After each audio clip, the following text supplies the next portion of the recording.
Shady, I take this one on turn 1. And see, we are in harmony on turn 1 already, which means we're getting full effect. Hello everyone, today we're gonna talk about Grand Cathay and how you can get a quick start to this faction. Everything you need to know just in a few minutes, 5-6 minutes. I will try to keep it short.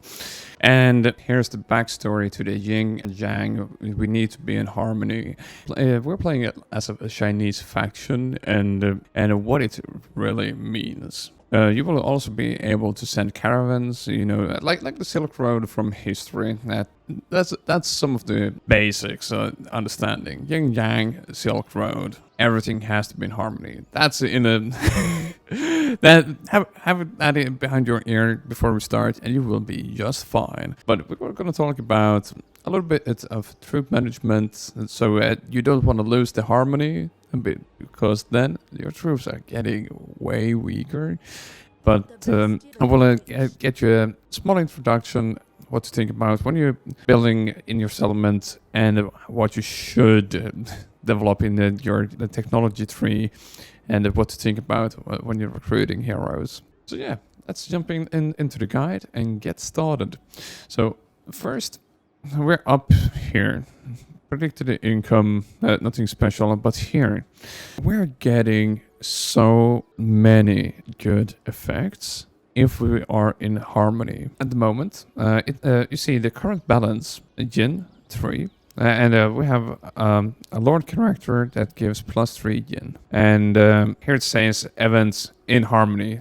It's a 0. There's no more or less. But we want to have 3 Yin, 3 Yang. Then you see all this faded out effects, like diplomatic relations +20 with Cathay, construction cost -20 for all buildings, crowd +40, income from Yang and Yin buildings +25%, control +8. And that is super useful if you want to make diplomacy, for example, join confederations. This faction is one of the best, no, at least for me, I would say, to get like early and good confederations, because the Yin Yang or the harmony bonuses makes it quite easy. Also, when you start with this faction, you have a lot of quick deals you could do, and it is quite awesome. We're getting 3 deals. They are paying us 235 to make it happen, and we go back to trade agreements. These guys wants to trade with us, and also military access, and they are also paying us 900 to do so. Remember to use the balance offer when you're and they will probably give you some gold as well. We go to military access. None wants to do that. Looking good so far. Could see with the ogres, if we give that join war against, okay, they don't have any factions that I should join, but I could get them on my side for 4k. But yeah, that's for the start. That's a pretty good start.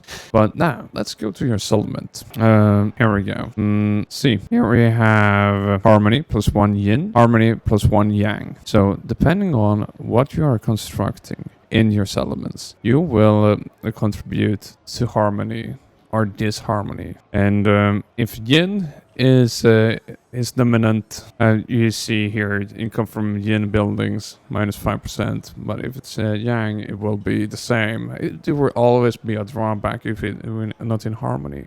So when our character is giving +3 Yin, we could go here and try to get Yang. And as you can see, there is multiple buildings that can give Yin and Yang. And you can see all the differences between them when you hover over the mouse. But here I decided to go with this Yang building because it goes to level 4. And it's my, what is it called? Headquarters. And we will soon attack. But before we do that, at the Xing Compass, here we can every now and then decide what we want to boost, like the Great Bastion, extra defensive supplies, or like extra growth or extra control per region in Cathay, or Warpstone Desert. Like here we can decide which region or what should we, what kind of buffs are we gonna get. A Xing Compass harness the winds of magic to bring prosperity to Grand Cathay. Directing the compass fills the respective energy reserve.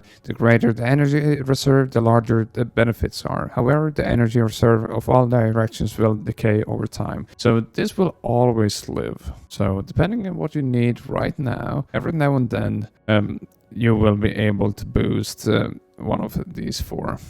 We have still 3 turns until we can do anything. But that's the compass. Now the Ivory Road. Here, first, you could do this prologue. Not prologue, but it explains what it does. But here we can go recruit a new caravan. But we will use the one we already have. And here you see the blinking. And we will put him down here. And if we reach this point, we get 1,700 or 2,400. But if we increase the cargo value to, for example, 1k, we are getting almost 5k if you get here. But also think about, you will get attacked. So it's a little bit risky, but so far it's not been too hard for me. So you might get some extra battles. We can see recruit caravan. There's another one there. We take him. Oh yeah, we might not be able to dispatch right now. But yeah, you can recruit more caravans, send them out. You earn tons of money. And technology, here is the same. Yin, Yang. And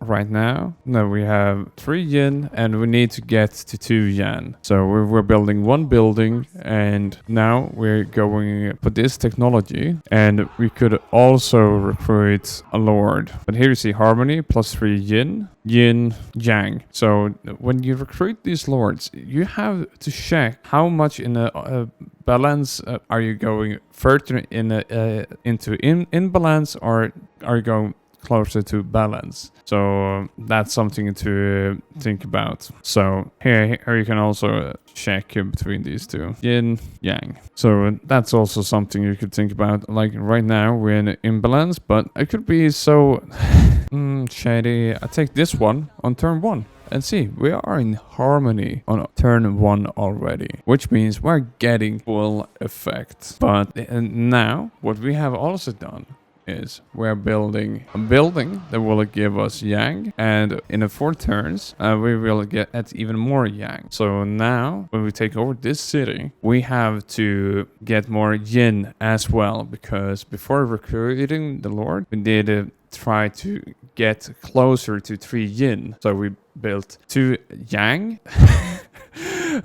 We did build 2 things that will give us 2 yang, but now it will result in, now when we recruited the lord, that we will soon have too much of yang. Does it make sense? But same goes when we're fighting a battle. So same goes for the deployment. You see the small icons above your units. Now our lord doesn't have any, but you see like the melee units, that they're yang, and ranged they're yin. And these 2 needs to be in balance, because now that they're not in harmony. But if I move these crossbowmen here, they are in harmony. So this will be a downfall of most games, because you are not in harmony.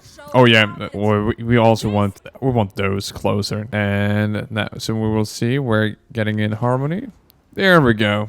We're in harmony. So you need your melee and ranged units in harmony. Otherwise, they won't work properly. Here, harmony, leadership plus 12, melee, defense plus 12. I'm just saying, yin, reload skill plus 24, leadership plus 12. It's a huge difference, you know. If you are not in harmony and without the plus leadership skill, you're so much weaker. And here we're coming from behind. I see it. They're just terrified. And now we can just continue.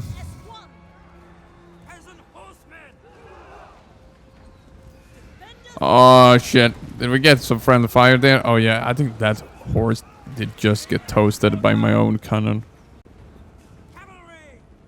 Yeah. Screw that one guy in particular. And Yeah.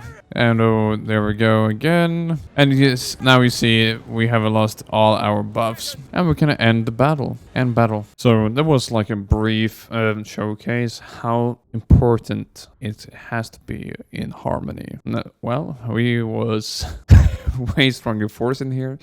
But if when you fight a bigger battle and your troops get hit in... now you lose the Harmony state, they will lose way more quick. And I must say, when I have fought against troops that's actually in Harmony, they are so hard to break. And here, somehow, now, we're no longer in the Harmony anymore, because now we have one excess yin, because I think this is due to the new ally, and that ally will provide 1 yin. So every time we are in Harmony and we leave Harmony state, it will start over. So that's something you have to keep track on. And when you recruit your troops, you will see the same one icon here as well. Later in game, you will also notice the Demon Prince souls. We are winning when we have one of each soul, and those souls are getting through different rifts, and this is the rift cooldown, and the rifts will close